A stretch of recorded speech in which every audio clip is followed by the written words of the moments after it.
아멘. 감사합니다. 어저께는 우리 중고등부 우리 수련회 저녁 집회가 있었습니다. 제가 깜짝 놀랐어요. 그동안에 뭘까요? 이게 쌓여있던 거였는지 모르겠습니다만은 우리 청소년들과 교사들이 하루 종일 나가 있었거든요. 그래서 어제 무슨 일이 있었냐면 이 서울 시내의 이 기독교 유적지 혹은 역사적인 장소들을 그룹별로 탐방하는 시간을 하루 종일 가졌습니다. 그래서 하나님께서 어떻게 이 민족 가운데에 예수 그리스도의 빛을 통하여서 이 서막을 비추셨는가에 대한 것들 하루 종일 탐방하고 또 피곤한 몸을 이끌고 와서 이제 저녁을 먹고 저녁 집회를 하는데 여러분 7시에 시작을 했는데요 10시 반에 끝났습니다. 기가 막혀요. 집에 갈 생각을 안 하더라고요. 아니, 강사분들도 퇴근하실 생각을 안 하시고, 찬양 인도하는 분들이 사실은 굉장히 유명하신 팀이 오셨어요. 그러니까 우리가 지불한 이 가격보다도 훨씬 우리가 비싸게 지불해야 되는 이 코로나 시절에 몇 년 동안에 우리 한국교회 가운데 굉장히 어떤 그 어려운 상황 속에서 이 찬양의 어떤 이 기반을 제공하는 사역을 했던 팀 중에 하나거든요. 그리고 또 강사 목사님으로 오신 목사님도 그러시고 정말 최선을 다해서 이렇게 준비를 해 주셨고 또 제가 놀란 것은 우리 교사분들이었습니다. 정말 많은 교사분들, 부모님들이 와서 정말 이 등 떠밀고 같이 앉아서 또 같이 서서 찬양하고 그러는 모습에 굉장히 큰 도전과 은혜를 받았고 여러분 어느 정도냐면 한 기도회를 제가 시계를 보니까 거의 1시간 하더라고요. 우리 학생들이 놀랬어요. 그리고 기도회 끝나고 나서 우리가 보통 이 셀레브레이션이라고 하면 집에 갈 때 환송하면서 찬양 보통 한두 곡 하거든요. 근데 30분을 하더라고요. 찬양 집회를 2부를 또 하는 거예요. 그래서 참 여러 가지 생각이 들었지만 참 감사하다. 이런 시간이 마련될 수 있는 것도 감사하고 또 그를 위해서 이렇게 도와주시는 분들 참 감사드리고 또 이렇게 이끌고 간다라고 해서 따라오는 우리 학생들도 참 감사하고 요즘에 이런 청소년들이 어디 있을까 이런 생각도 들고요. 또 그 시간까지 우리 함께 해주시는 휴가도 내시고 다 그렇게 오셨는데 우리 교사분들도 참 감사합니다. 우리 애쓰신 모든 분들 그리고 앞으로 하나님께서 우리 다음 세대들을 통해서 이루어가실 역사들을 기대하면서 우리 하나님께 영광의 박수 한번 올리시죠. 네, 고맙습니다.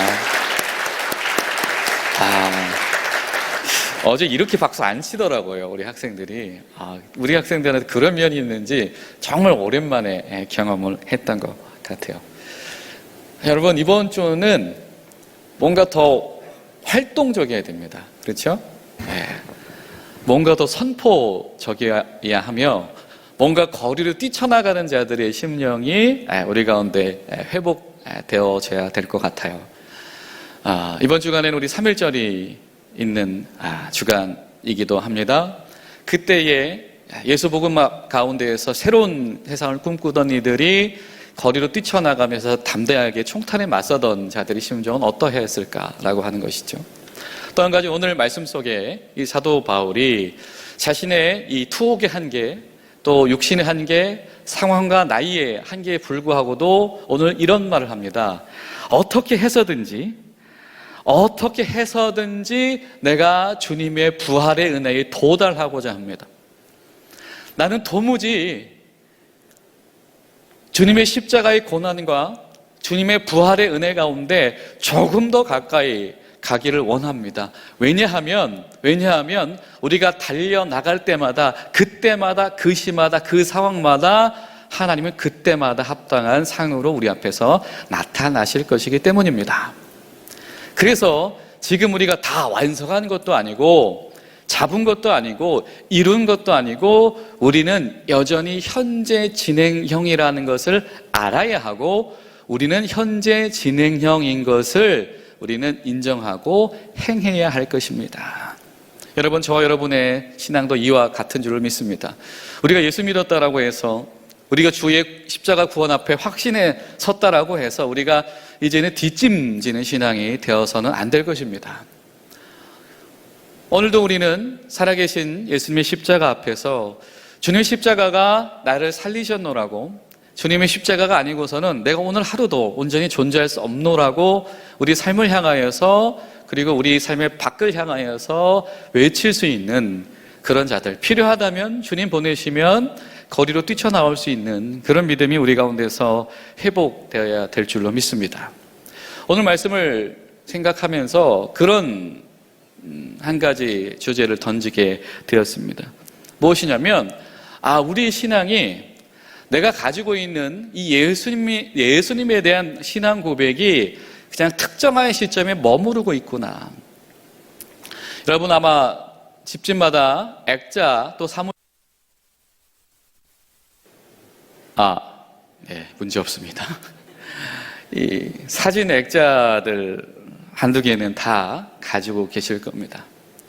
어떤 분들은 이 되게 방문해 보면 막 인관할 시절, 아니면은 신혼 때 시절 그런 사진을 걸어두신 분들도 계시더라고요. 네. 참 보면은, 야, 우리 권사님이 이런 청년이었나? 놀랄 때도 있고요. 야, 우리 집사님이 이때는 진짜 아름다운 청년이었네. 우리 장로님이, 야, 진짜 멋진 조종사였네. 이런 생각을 가지게 될 때가 있습니다. 그러다 보면 그 사진을 보면서 또 이 한참 동안 이야기거리들이 생기죠. 그런데 여러분, 주의할 것이 한 가지가 있습니다. 무엇이냐면, 우리가 이 액자 속의 사진을 바라보며 이야기할 때는 반드시 한 가지 작용이 일어나는데, 그것이 무엇이냐면 바로 추억 보정입니다. 뭐라고요? 추억 보정.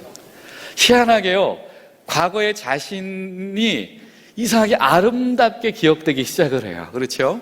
말하면 말할수록 좀 더 잘생겨집니다. 그러죠? 이상하게 학창시절에 그냥 나를 좋아했던 여학생이 한 명이 있었는데, 어느 순간에는 도저히 복도에 걸어 다닐 수 없는 시절을 내가 살고 있었어요 라고 제가 이야기합니다. 저희 딸이 절대 믿지 않더라고요. 전 사실이라고 믿고 싶은데, 우리 추억은 아름답게 보정이 됩니다. 그리고 자꾸 나에게 유리한 것들만 기억에 남고, 그러다 보면 나머지 기억들은 소멸되어져 버린 경우가 있어요. 그러면서, 야, 내가 한때는 이랬었지 라고 하는 그 감정이 이 과거의 나에 대한 모든 기억들을 다 지배해버리게 되는 경우가 있습니다. 반대로 또 이런 액자들이 걸려있는 경우가 있어요. 어떤 풍경 사진, 아니면 굉장히 멋진 장소에 관한 것, 예를 들면 이 컴퓨터 배경 화면에 나올 법한 이 그림들이 있는, 아니면 가끔씩 이 성경 속에 이 어떤 은혜로운 장면들, 성화를 집에 가지고 계신 분들이 있기도 하죠. 자, 그런데 여러분, 이런 내가 관여하지 않았거나 가보지 않은 일이 액자에 담겨 있는 경우에도 이 문제가 한 가지가 있습니다. 뭐냐면, 어떤 나와의 직접적인 연관성이 없다고, 이 당면성이 없다고 생각하든지, 아니면 막연한 남의 일이라고 생각합니다. 내가 가볼 일이 없기 때문에, 굳이 그곳까지 가고 싶지 않기 때문에, 아니면 그 사건을 만나고 싶지 않기 때문에 액자를 풍경으로 걸어두는 경우가 있을 수도 있어요. 여러분, 그런데요, 막상 가보면, 그렇죠? 뭐 유명한 거 있잖아요. 유럽의 박물관에 있는 그 로제타 비석 같은 거 가보면 생각보다 굉장히 작아요. 그렇죠? 네. 옥스퍼드 대학에 있는 그 단과대 건물, 영화 해리포터의 그 대연회장의 배경이 되었던 강의실, 막상 가보면 우리 예배당보다도 훨씬 작습니다. 네. 막상 그곳에 도달해 보면 내가 기대했던 것과 다른 경우들이 있어요. 그런데 또 막상 내가 전혀 예상하지도 않았던 곳에 가보면 전에 들었던 것보다 대단한 풍경이 펼쳐지는 경우들을 우리가 볼 때도 있습니다. 이 사진이라고 하는 것은 어떻게 찍느냐, 그림을 어떻게 담느냐, 어떤 액자에 이것을 품느냐에 따라서 굉장히 다르게 여겨지기도 하고, 어쨌든 중요한 것은 그냥 그것이 나와 동떨어진 막연한 사건이 될 수도 있다라고 하는 겁니다. 그런데 문제는 우리 신앙생활이 그러할 수도 있다라고 하는 겁니다. 자, 여러분의 삶 가운데서 예수님은 어디에 살아 계십니까? 그런데 신앙생활을 오래 한 사람들일수록 예수님의 형상이 나의 집안에 잘 장식되어진 한켠에 있는 액자 속에 머물러 있는 경우들이 있습니다. 예수님이 과거의 한 시점에 머물러 계신 것이죠. 그리고 예수님과의 기억이 과거의 어느 한 사건에 머물러 있습니다. 그럴 때에 똑같은 현상이 일어나는 거죠. 나와 예수님과의 관계가 미화되기 시작을 합니다. 그리고 추억 보정이 되기 시작을 해요. 아, 대단했었지. 나 예수님과 대단했었지. 라고 하는 것이죠. 그런데 여러분, 이런 신앙의 특징이 무엇인지 아십니까? 자꾸 그 시점만 반복되어져요. 예수님은 자꾸 그런 역할에, 그런 상황에 머물러 계셔야 돼요. 어떤 이들에게 예수님은 고난주간에만 존재하십니다. 해마다 예수님은 나를 위해서 자꾸 십자가에 매년 죽어야 돼요. 마치 내가 옛날 생각하고 싶으면 액자권에서 사진 보면서 이때 참 행복했었지 라고 하는 것처럼 예수님을 그냥 어느 순간에 꺼내보는 이런 정도의 신앙생활을 하는 이들이 있을 수가 있다라고 하는 겁니다. 또 신앙생활도 마찬가지죠. 우리가 교회 안에서 여러 가지 훈련을 받습니다. 새신자 교육도 받고요, 성경 공부도 하고요, 1:1 양육도 합니다. 자, 여러분, 그런데 어떤 훈련 과정이든지 대부분 공통적으로 사용하는 추후 프로그램 단어가 하나가 있어요. 그게 뭐냐면 리유니온이라고 하는 단어예요. 이거는 1:1 양육하는 우리 교회에서도 종종 사용하기도 하지만 보통 어떤 훈련 과정들 속에서 이 사용되어진 단어 중에 리유니온이라는 단어가 있어요. 다시 만나자라고 하는 단어예요. 왜? 그 단어가 왜 필요할까요? 이유는 아주 간단하죠. 뭡니까? 다시 안 만나니까. 다시 만나고 끊임없이 교제하고 계승하는 훈련이 우리 몸에 배어있지 않으니까 이게 제도라도 리유니온을 할 수밖에 없는 그 처방이 필요한 것이 어쩌면 우리의 현실이다라고 하는 것. 자, 여러분, 우리 교회가 군인교회에서 사실은 거의 제일 많이 1:1 양육의 사역을 하는 교회입니다.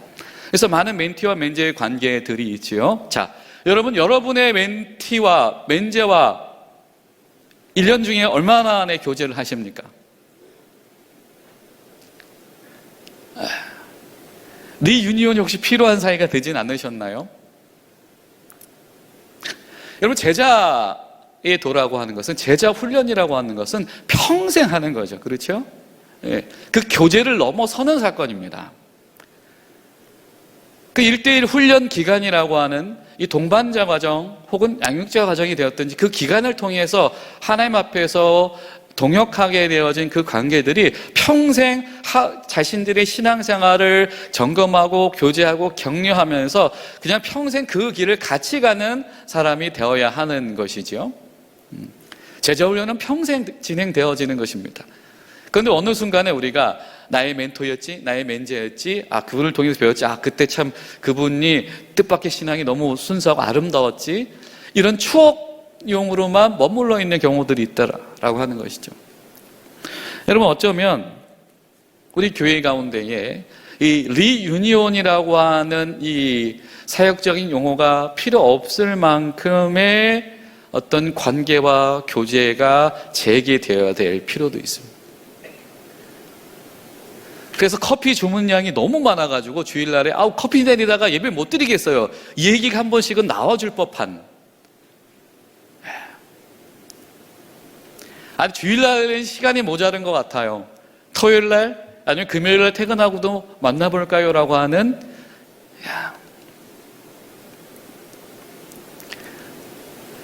이미 이룬 것 같아요. 이미 잡은 것 같아요. 이미 완성한 것 같아요.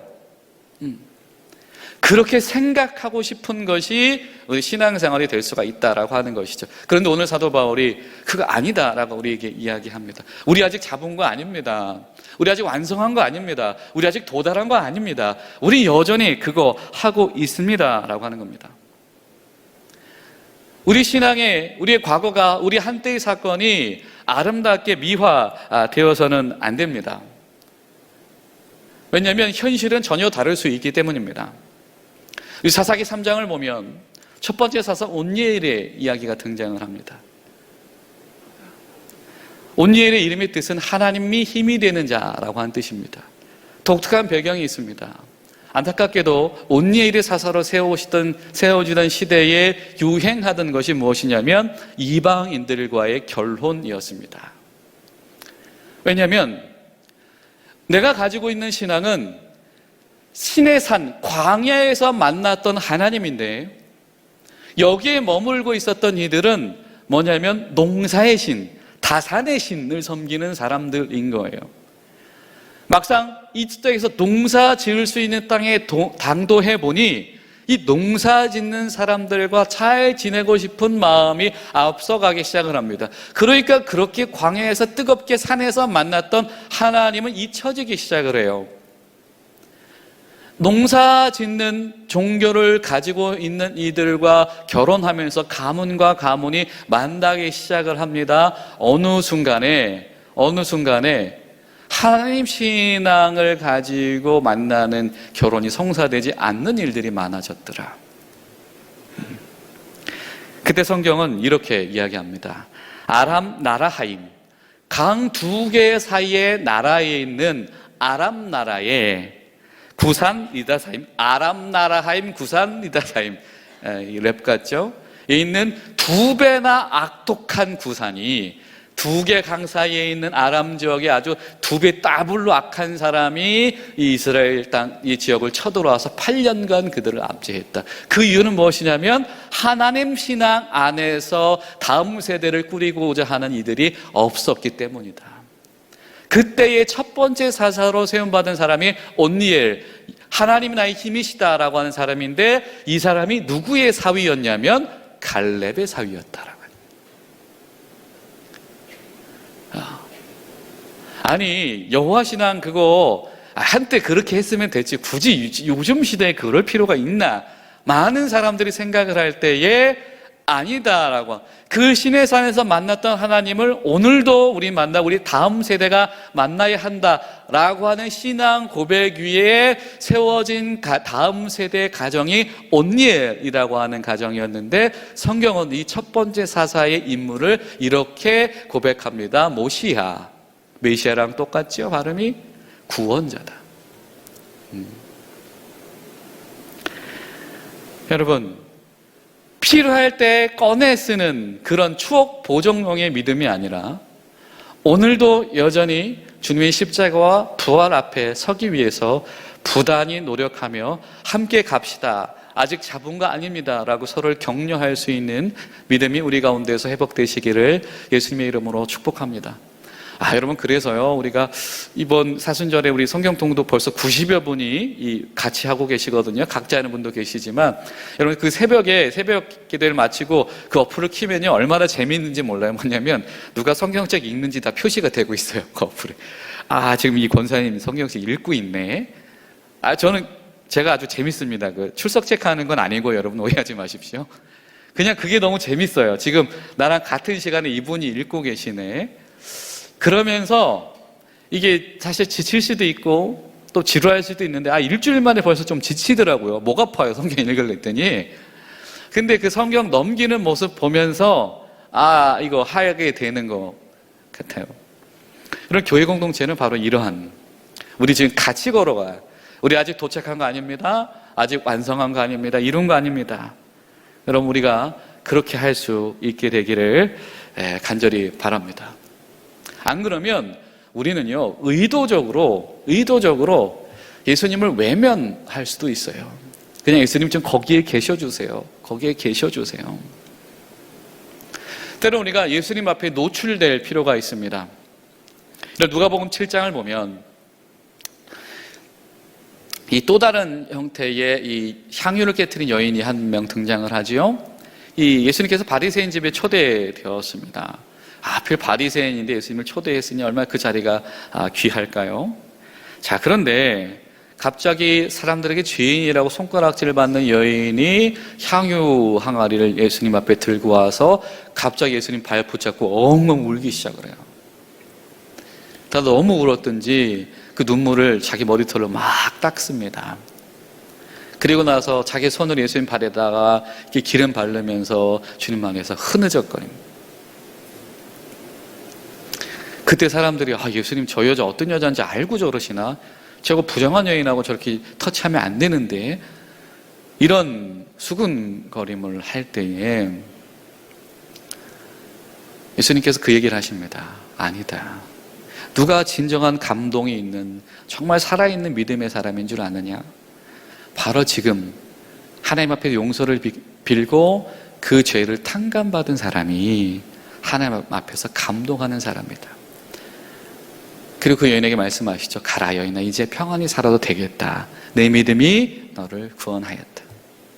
지금까지는 손가락질 받는 게 싫어서, 아니면 여러 가지 마음의 가책 때문에 자신의 문제를 직면하는 게 싫어서 자꾸 회피해 왔었습니다. 그런데 예수님 앞에서 자신을 드러내고 예수님과 사람들 앞에서 자신을 드러내는 그 시점을 통과하고 났을 때에 예수님 앞에서 진정으로 이제부터 너가 다시 태어났다, 이제 평안 속에서 온전함 속에서 살아가자 라고 하는 예수님의 초청을 받게 되어져 있다라고 하는 것이죠. 여러분, 과거의 어느 한 사건에 예수님을 머물러 두게 하시고 오늘의 현재를 주님 앞에 직면하는 것을 외면하지 않게 되시기를 예수님의 이름으로 부탁을 드립니다. 또 이 액자 속에서 저런 풍경도 있겠지라고 관조만 해서도 안 됩니다. 직접 가봐야 돼요. 그렇죠? 여러분, 직접 가봐야 됩니다. 가서 만나봐야 되고 그 현장을 방문해 봐야 되고 그래야 제대로 알 수가 있지요. 예수님을 따라서 한번 가봐야 됩니다. 요한복음 11장 7절을 보면 예수님께서 제자들에게 이렇게 말씀하십니다. 야, 안 되겠다. 다시 유대 땅으로 가자. 좀 전까지 예수님을 대적하던 자들을 피해서 잠시 그 땅을 벗어나셨었는데 예수님이 굳이 그 사람들한테 가자라고 그러시는 거예요. 그러니까 옆에 있던 도마가 외칩니다. 좋습니다. 야, 갑시다. 우리가 주님과 함께 죽으러 갑시다. 이런 식으로 얘기를 해요. 그러면서 주님께서 어디로 가시냐면 베단이라고 하는 마을로 가십니다. 자, 베단이라고 하는 마을은 어디에 있냐면 예루살렘이 여러분 있지요? 예루살렘 성과 성전이 있으면 그 동쪽에 감람산이 있는데 이 산 중턱에 있는 마을이에요. 예루살렘 성전과 성을 중심으로 이 서쪽에는 지중해가 있고요, 이쪽에는 감람산이 있습니다. 자, 이 마을의 특징이 하나가 있어요. 뭐냐면 문둥병자들을 집중적으로 이주시킨 지역입니다. 왜냐하면 보통 물에서 땅으로 바람이 많이 불잖아요. 그렇죠? 이 예루살렘 지역은 이 바다 쪽에서, 지중해 쪽에서 이 감람산 지역으로 항상 바람이 불어요. 그러니까 문둥병이 전염되면 안 된다고 생각을 하니까 문둥병자들을 그쪽으로, 예루살렘 동쪽으로 다 이주시켰던 거예요. 근데 그 중에 핵심적인 마을이 베단이에요. 근데 여기 누가 살았냐면 나사로와 마리아와 마르다. 예수님께서 그렇게 사랑하셨던 그들이 살았습니다. 이 베다니에서 어떤 일이 있었습니까? 여인이 300데나리온이나 하는 그 향유 옥합을 가지고 와서 예수님 발 앞에서 예수님 앞에 예를 표합니다. 사람들이 난리가 났죠. 그 1년치 노동자 연봉인데 이거 또 생각이 있는 거냐고.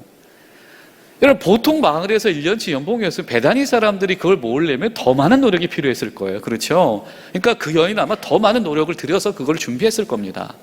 그런데 그것을 아낌없이 주님 앞에서 깨뜨려요. 그런 일이 일어나는 지역이 바로 베단이에요.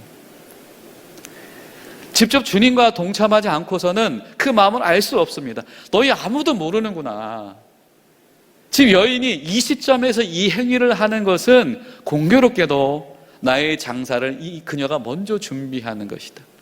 이야기를 하는 이유가 무엇이겠습니까? 단순히 그 여인이 잘 준비했다 이것만을 칭찬하기 위한 거 아니죠. 그 주변의 제자들도 일깨우시는 겁니다. 너희들 생각만 해서는, 너희들의 판단만 해서는 온전히 주님의 길 가운데 같이 동행할 수 없다라고 하는 겁니다. 자, 주님께서 그 베다니로 들어가십니다. 그런데 주님께서 잘 아시는 마르다가 옵니다. 주님, 제 오빠 벌써 죽었어요. 야, 가자. 네 오빠 살 수 있다. 예, 주님 알아요. 무슨 말씀하시는지 알아요. 부활할 때 다시 살아나겠죠. 틀린 말 아니죠. 여러분, 도마가 한 말도 틀린 말 아니에요. 예수님과 함께 죽으러 가자. 정작 나중에 자신은 좀 흔들린 존재가 되었지만 마르다가 한 말도 틀린 말 아니에요. 부활의 때 살아날 수 있겠죠. 그런데 두 개 다 주님께서 원하시는 대답은 아니었습니다. 주님께서 지금 베다니로 왜 가십니까? 유대 마을에 왜 가십니까? 죽으러 갑니까? 아니죠. 살리러 가시는 타이밍이었습니다. 주님께서 부활시키시겠죠. 언제 부활시키십니까? 언젠가 찾아올 부활의 때? 아니요. 지금 바로 이때에 주님께서 부활시키실 겁니다. 주님께서 이 도마와 이 마르다의 믿음을 책망하지 않으셔요. 하지만 그 순간에 드러납니다. 주님의 생각과 우리의 생각이 다르며 주님의 때와 우리의 때가 다릅니다. 우리의 판단이 주님보다 앞서갈 수 없습니다. 우리는 주님이 가실 때 수시로 그 길을 함께 따라가야 합니다. 가보지 않고서는 우리가 먼 발치서 그러할 거야 라고 사전에 판단해서는 안 된다라고 하는 겁니다. 이 빌립보서를 읽다 보면 이 바울이 강조하는 키워드가 한 가지가 있습니다. 그것은 뭐냐면 바로 주님 앞에서 종이 된다라고 하는 거예요. 사도 바울에게 이 복음으로 산다라고 하는 건 무엇이었냐면 나의 생각을 사로잡아서 오직 예수님 앞에 복종시킨다라고 하는 거예요. 그게 종으로 살아가는 생각입니다. 하나님 나라의 첫걸음은 예수님과 함께 그 마을에 다시 오늘도 들어가는 겁니다. 아, 나 그 마을 안 가봤는데, 베다니 거기만 안 가면 안 됩니까? 아, 나 사실은 좀 체질이 약해서요, 면역이 약해서요, 사실은 우리 집안에 문둥병 걸렸던 이력이 있어서 괜히 갔다가 옮으면 어떡하죠? 이런 생각 드는 제자들 없었겠습니까? 있었겠지요. 그런데 주님께서 가자고 하실 때 그 마을에 같이 간 사람이 주님께서 오늘 살리시는구나 라고 하는 그 사역에 동참할 수 있는 이가 되었습니다. 여러분, 중요한 것이 있습니다. 지난 수요 예배 때에도 나누었지만 성경이 우리에게 요청하시는 것이 하나가 있습니다. 여러분, 우리가 주님 앞에서 제사장이라고 고백합니다. 우리 기독교는 많이 제사장서를 따르지요. 우리가 왕같은 제사장이라 주님 앞에 고백합니다. 그런데 레위기 16장을 보니까 우리가 어떤 이야기를 발견했습니까? 하나님께서 이 전염병이 강한 이 피부병의 문제들이 이 공동체 안에 발견했을 때 그를 격리 조치를 시키시는데 그 격리 조치를 시키는 이 의료 보건 행위를 누가 하게 하냐면 제사장들이 하게 한단 말이에요. 제사장들은 건건이 사건이 발생할 때마다 그들을 쫓아다니면서 여기 전염병이 생겼대, 그러면 그가 정결한 자인지 매번 점검해 주어야 합니다. 그런데 그 일을 하기 위해서는 제사장에게 어떤 위험 요소가 있냐면 제사장도 그런 순종의 행위로 말미암아서 늘 그 전염병에 옮을 수 있는 위험성, 그래서 부정하게 되어지고 자신도 무리에서 격리되어지고 진 밖으로 일정 기간 추방당해야 될 가능성 가운데 늘 노출되어져 있는 것이 바로 제사장입니다. 하나님 앞에 순종하는 믿음이다라고 하는 것, 예수님 앞에 순종하는 믿음이다라고 하는 것은 오늘도 그 길 가운데, 오늘도 그 일 가운데 서는 것이다. 사도 바울은 이런 고백을 하죠. 살아도 주를 위해서 살고 죽어도 주를 위해서 죽는다. 내내 드는 많은 생각들 대신에, 많은 이유와 많은 사정들 대신에 예수 그리스도를 선택할 수 있는 것. 여러분, 그런데 여러분 기억하시죠? 이번 주에 우리가 새벽마다 묵상할 때 주님께서 이런 말씀을 하십니다. 하나님의 나라는 이런 거야. 어떻게? 겨자씨 한 알이. 겨자씨 한 바가지도 아닙니다. 겨자씨 한 주먹도 아니에요. 겨자씨 한 알이. 솔직히 여러분, 겨자씨 한 알, 그거 요만 손톱만한 거 이 밭에 어디다 흘리면 어디 흘렸는지 찾기도 어려울 겁니다. 그랬는데 그 겨자씨 한 알이 분명히 자랄 거고, 그 겨자씨가 자랐을 때에 분명히 이 겨자는 한철 사는 이 덤불과 식물인데 나무가 된다 주님 말씀하세요. 새들이 와서 깃든다 말씀하세요. 성경에서 나무에 깃든다라고 하는 것은 거기로 모여들어서 안전을 청한다, 이런 의미입니다. 그 한 사람 때문에 다른 이들이, 다른 집단이, 다른 도시들이 안전하게 되어진 역사가 일어난다. 여러분, 예수님의 제자 한 사람 때문에, 한 알입니다. 그 한 알 때문에 도시가 안전하게 되어지며 교회가 안전하게 되어지며 나라가 그 안에 안전하게 되어진 일들이 일어난다라고 하는 것이죠. 여러분, 이 가운데 있는 저 여러분 가운데 그 한 명의 겨자씨 한 알의 순종이 일어나게 되기를 간절히 소망합니다. 또 말씀하시죠. 누룩 이야기를 하십니다. 누룩. 야, 이게 40리터, 이 100인분. 여러분, 이 누룩을 빵 만들 때 섞는 것은 일상적인 행위예요. 그렇죠? 누가 누룩 넣는다고 광고하는 거 아닙니다. 오늘 나 지금 누룩 넣어요. 잘 보세요. 이제 이거 빵 되는데 도움 줄 겁니다. 하는 거 아니죠. 그냥 하는 겁니다. 그런데 그 일상적인 행위가 어떻게 해요? 엄청나게 많은 효과를 가져올 것이다. 주님 말씀하세요. 예수님에게 동참한 사람이 하는 그 일상적인 그 한 번의 행위가 하나님 나라에서 큰 일을 감당하게 될 것이다. 큰 역할을 하게 될 것이다. 여러분, 저와 여러분이 이 사순절 기간에 주님 가운데서 약속하고 결단하는 그 일상 속에서의 단 한 번의 순종이 하나님 나라에서 크고 귀하게 사용될 줄로 믿습니다. 여러분, 결단하시죠. 이번 한 주간 동안에 여러분, 우리가 애지중지하고 있었던 이 액자 속에 담긴 믿음을 과감하게 깨뜨리고 버려내시기를 부탁을 드립니다. 신앙생활은 추억 보정도 아니며 언젠가 내가 한번 가보면 좋지라고 하는 어딘가에 있는 멋진 풍경이 아니라 주님께서 오늘 만나자, 오늘 나랑 같이 가자, 오늘 내 이야기 들어보자 요청하시는 살아계신 예수님과 하루하루를 살아가는 삶의 연속인 것을 기억하는 저 여러분들 되시기를 예수님의 이름으로 부탁을 드립니다. 기도하겠습니다. 좋으신 하나님, 주님 은혜와 사랑에 감사를 드립니다. 오직 예수님의 사랑이 아니면 우리가 이 자리에 서 있을 수 없습니다. 주님, 우리가 이 사순절 기간을 시작하면서 또 이 3.1절 기간에 담대함을 가지고 있었던 우리 믿음의 선진들을 우리가 기억하면서 우리 신앙이 과거의 어느 시점에 잠자고 있는 이들의 신앙이 아니며 언젠가 알지도 못할 막연한 미래에 만나게 될 그때의 신앙이 아니라 오늘 하루 주님 앞에서 깨어 있기를 소망하오니 성령님 도와주셔서 오늘 살아계신 주님을 만날 수 있도록 도와주시옵소서. 예수님의 이름으로 기도하옵나이다. 아멘.